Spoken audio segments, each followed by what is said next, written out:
మనసే శివధనుసైనది తొలి చూపుల వశమైనది వలపు స్వయంవరమైనప్పుడు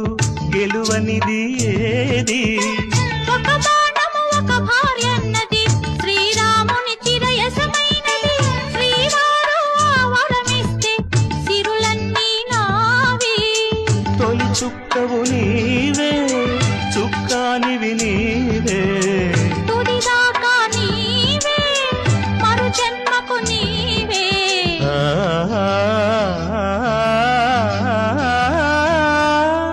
జానకి కలగనలేదు రాముని సతి కాగలనని ఏనాడు